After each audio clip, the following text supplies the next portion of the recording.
Hello, everyone. Welcome to Rebel Stories, a platform dedicated to showcasing the incredible journeys of women from all walks of life. We believe that every woman has a unique story of resilience, strength, and triumph, and we are passionate about sharing those stories to empower, validate, and build resilience in women and girls everywhere.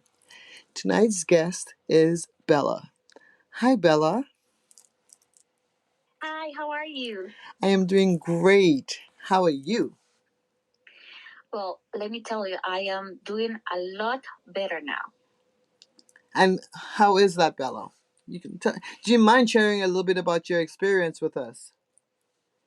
Well, I actually in love with the rebel stories, not just with the idea of what you are conveying to all of us, but also for the fight that you are getting in order for us to be able to like come out with our inner stories, with the stories that they're going to make people change and people understand that we should not feel ashamed of who who we were, because like we were a different person before and now we are having this breakthrough that it allow us to explore and do things in order for us to encourage other people, like women, men, young girls and young boys and everybody, in order for them to understand that these situations are preventable and these situations it happens to any of us. It doesn't matter where we're coming from.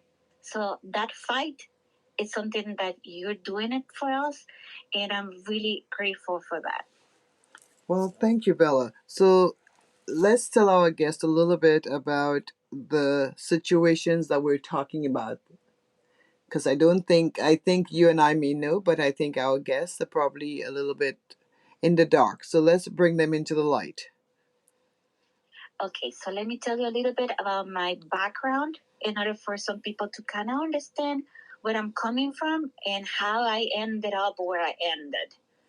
So I am Latina, and I'm as many of the minorities that we got to be raised in an environment where machismo, with the mentality of like the men are allowed to do everything that they want and they allowed to express their power through anger, through violence, through like this discrimination against like their family, their women. They're like, because they see us as like weak, or this element that is just a property for them.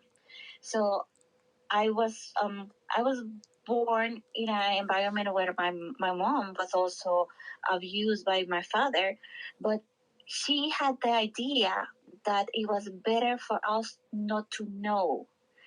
So we live all the time in a shelter, in a bubble. So we were growing up because we were only women, and we grew up in an environment where there was no men.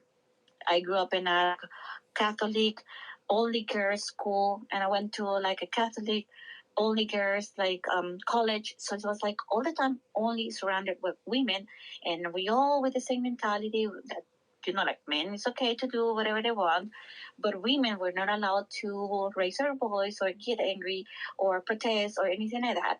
So it's like that was my mentality. My mentality was like, I'm going to get married and I'm going to stay with this person my entire life.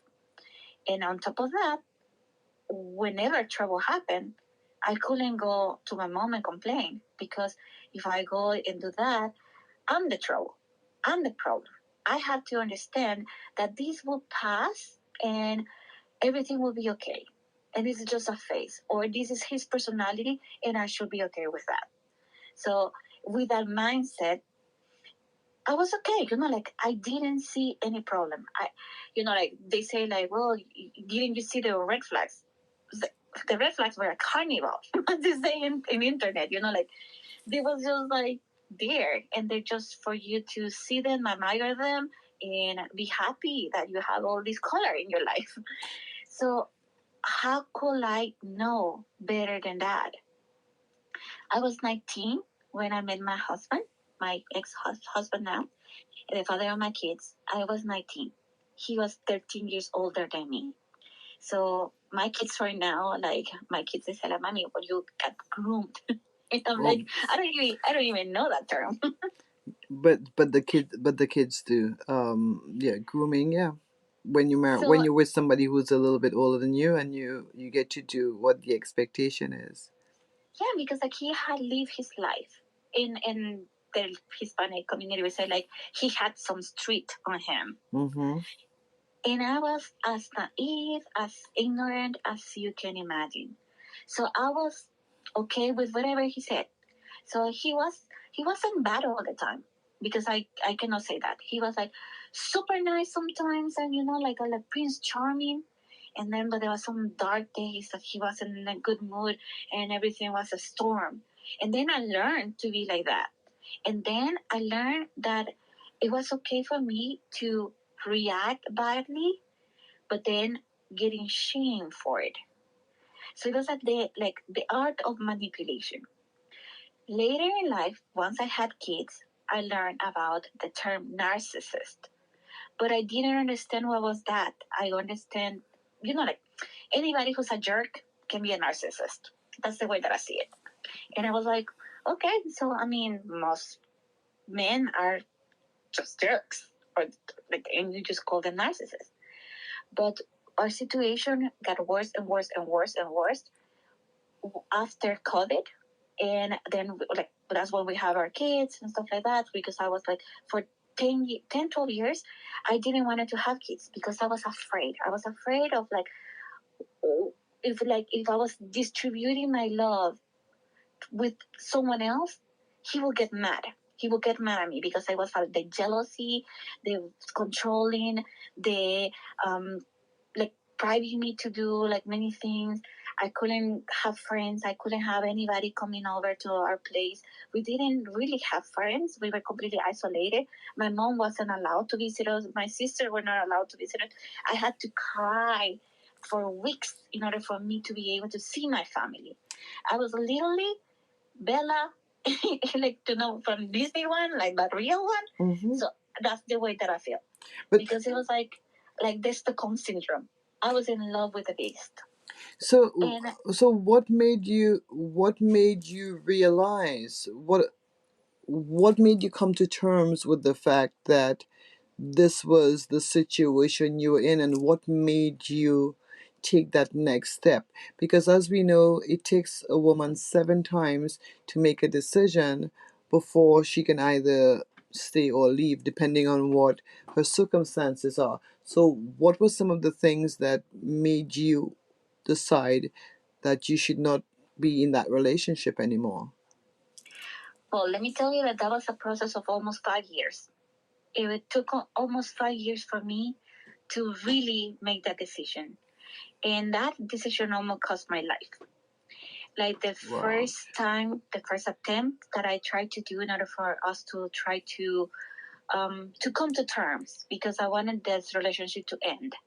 And I said, I sit down with him and I try to be very calm and very polite and with fear, with a lot of fear. I said, like, hey, listen, this is not working, because like every time that I come home, our kids are grounded and they're always like crying, and you don't allow us to even have friends, or like, and I want kids that they're able to have friends and have like relationship outside and stuff like that. So, and he keep like shaming me, like insulting me, calling me names in front of the kids. Like we were all crying.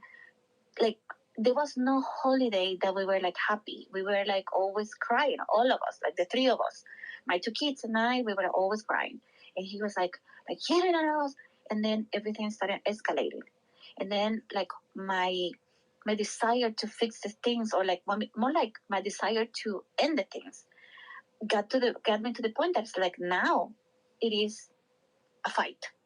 So this is a life or death situation. I'm in war, but my body betrayed me, and I was like, my body started like, like it was so much on me that I really thought that I had cancer. I got like hypochondriac.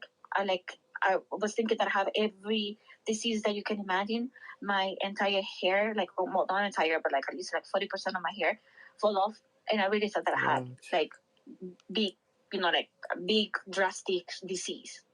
I really thought that I'm going to die. So and then like he said, you're crazy, seek for help, and that's what I did, because I was begging him to take therapy, and he never did. So I was like, maybe he's right. Maybe I'm the crazy one, because all this gaslighting, all these things, like he was doing a lot of things that, like I was able to see them, but he was playing with my mind so badly that I lost sense of reality. I didn't know if it was real or it's a dream or I'm hallucinating, and like I was freaking out. But then it got the moment of the truth. I was like, now I need to rescue my kids from this, because I wasn't even allowed to touch them, to do homework with them, to sit down in the same bed. Mind you, I spent 2 years sleeping in the floor because I was refusing to sleep in the same bed with him.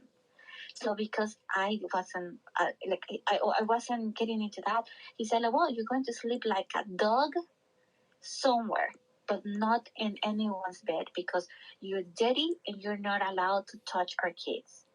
So I wasn't allowed to be near my kids, and I was sleeping on the floor in the bedroom just to be close to them because I was afraid of something happening. And I was planning my escape. I was planning how I can get my clothes or my things out of my place and live in a shelter. That was the point of like, I don't care where I live. If I'm already spending 2 years sleeping on the floor, what difference will it make for me to sleep in a shelter? It doesn't matter. I just want freedom. I just want to get out of here. So I got into desperation, and then one day I said to him, like, enough is enough. He put me in a curfew, so I wasn't allowed to have lights on past 9 p.m. The kids had to be in bed sleeping, and I had to be in bed sleeping. So if I was staying up past 9 p.m., he would start screaming at me. He would turn off all the lights and would start screaming at me, and like intimidating me to the point that I was like, in an Alfred Hitchcock movie, like that, like kind of like that. Oh, the birds, so, the one with the birds. Yes, like like the one with the moon, like the hotel one. Yeah. Yeah. Oh, yes. So like that, and I was like, oh my god, like like this cycle, one day he's going to really kill me. He's really going to do something because like, he was like pushing me and provoking me. We had 6 security cameras in a 2-bedroom apartment. Not even the Pentagon has the square feet. Yeah, not even the Pentagon has that many like security coverage in that square feet. And all the time that we were getting into a fight, he said to me like, "I'm recording you because that way I can show the kids who you really are. And if we show this to court, you're going to lose the custody of the kids because you're the crazy one." So he was provoking me all the time in order for me to lose control. And then now everything went physical. Mind you, I'm 5 feet, 150 pounds. He's like 6'1", like almost 300 pounds. So tell me who's going to win in this fight. You didn't really have a chance. So and he will put me on the ground. He will tackle me, put me on the ground, put his knees on my hand, like both hands, so that way I don't move, and force me down and force me to stay down. The kids watching, and I will be like literally fighting and fighting and fighting because I did not want to surrender. I wanted to keep fighting because I wanted to be out.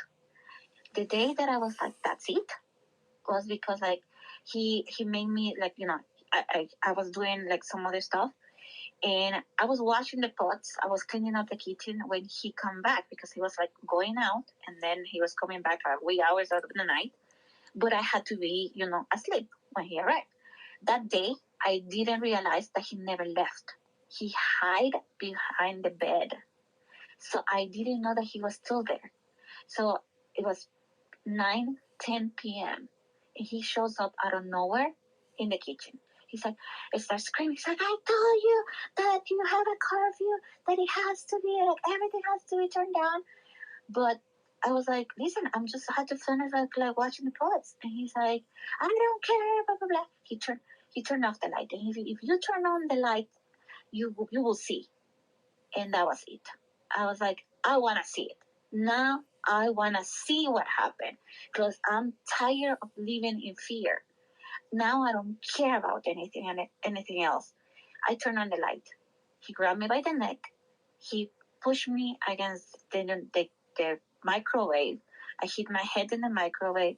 He's like he started pressing my neck, and at that moment I was like, like gasping for air, and the thing that was coming to my mind was like, keep fighting, don't stop. And I started like you pushing him, and I started screaming at him like, and then I don't know how I was able to reach the light, and I turned it on, and because I was like, meanwhile he was like, we were in the dark, completely in the dark.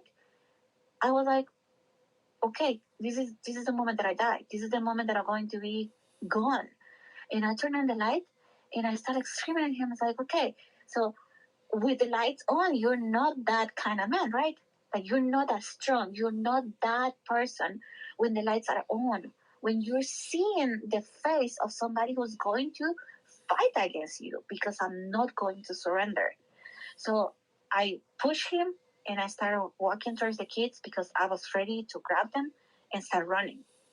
So he grabbed my phone, he like pulled me from the hair and put me down. And I'm like, okay, enough, because I didn't want the kids to see this. So I started like trying to reach for the door. He didn't allow me to leave our apartment.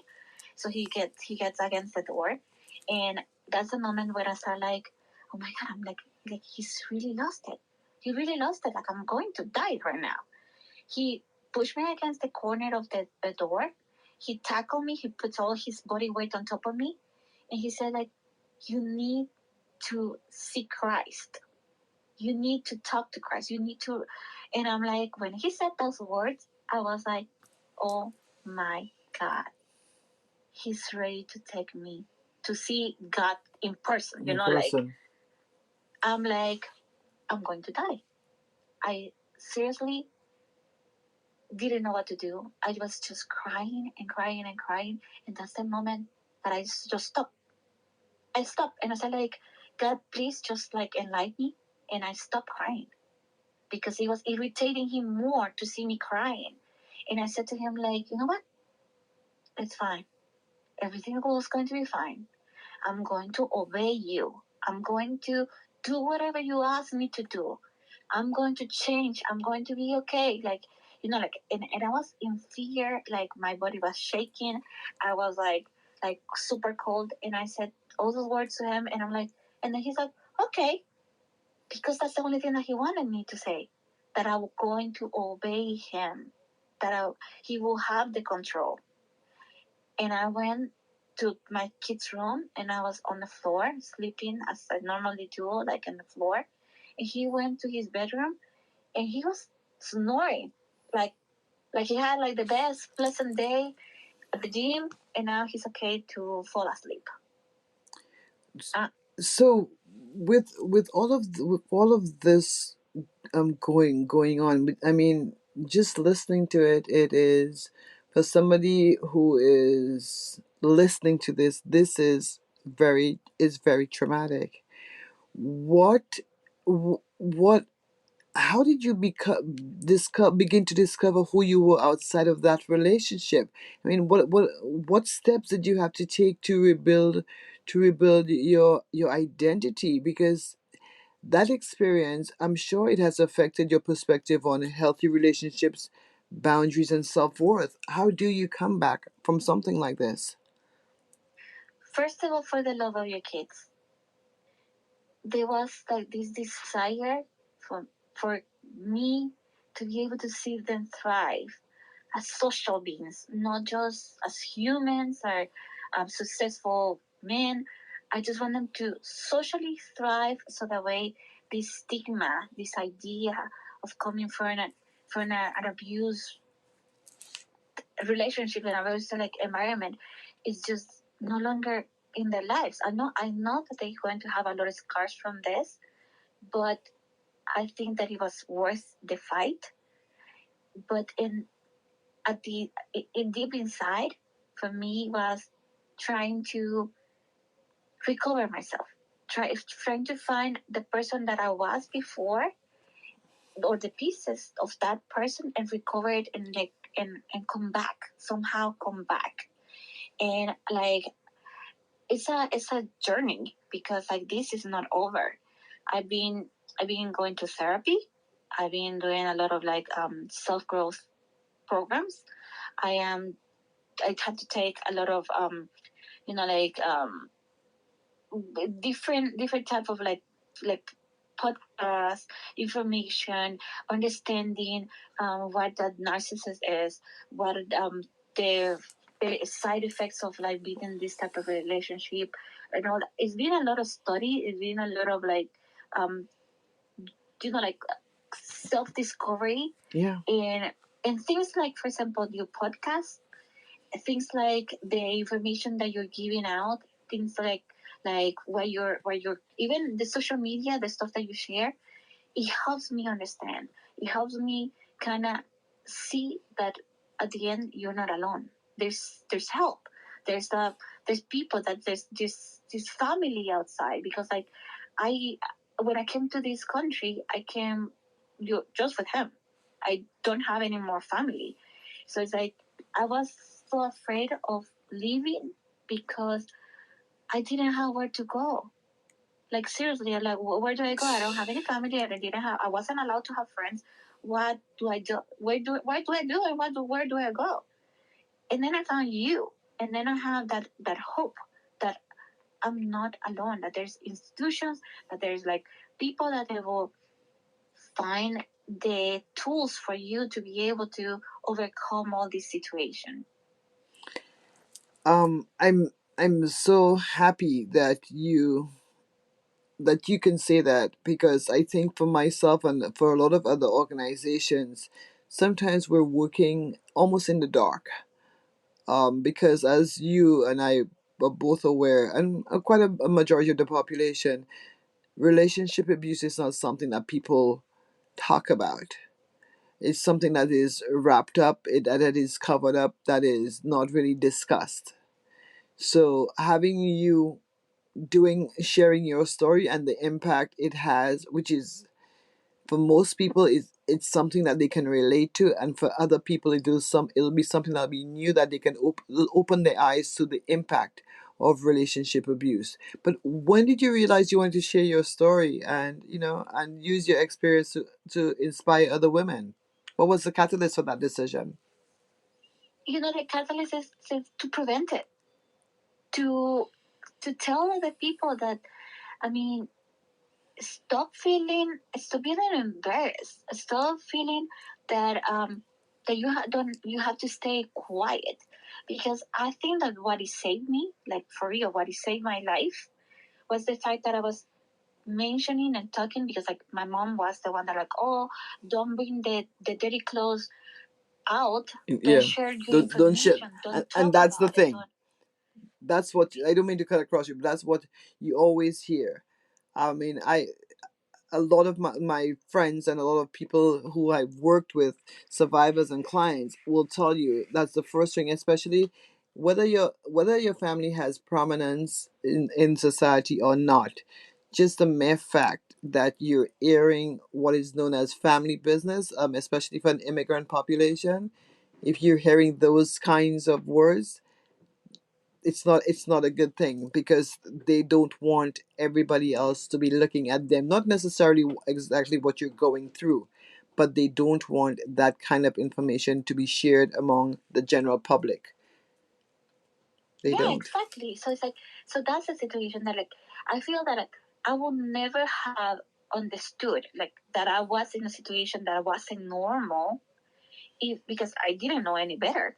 I mean, I didn't have a male role in my life, so I didn't know how was it to have a dad, or like just a male in your life. So I didn't know how to treat a man or anything like that.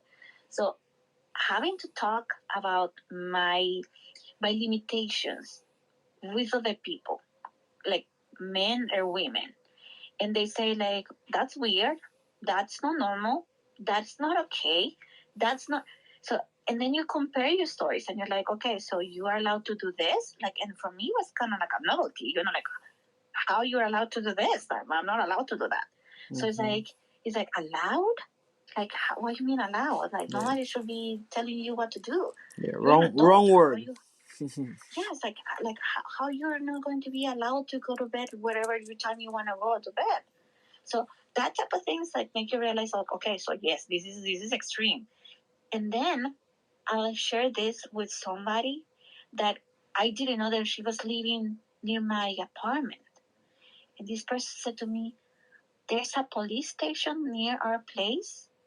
If something happened to you, just come over to my place. And having that in mind, that's the moment that I said, like, this is incredible. I'm not alone anymore. This is a person who's a total stranger, but it's giving me the opportunity to have a shelter. Or like, even though like I'm not moving out with this person, but I mean, just the idea that if my life is in danger, I can run to her and she will take me to the police.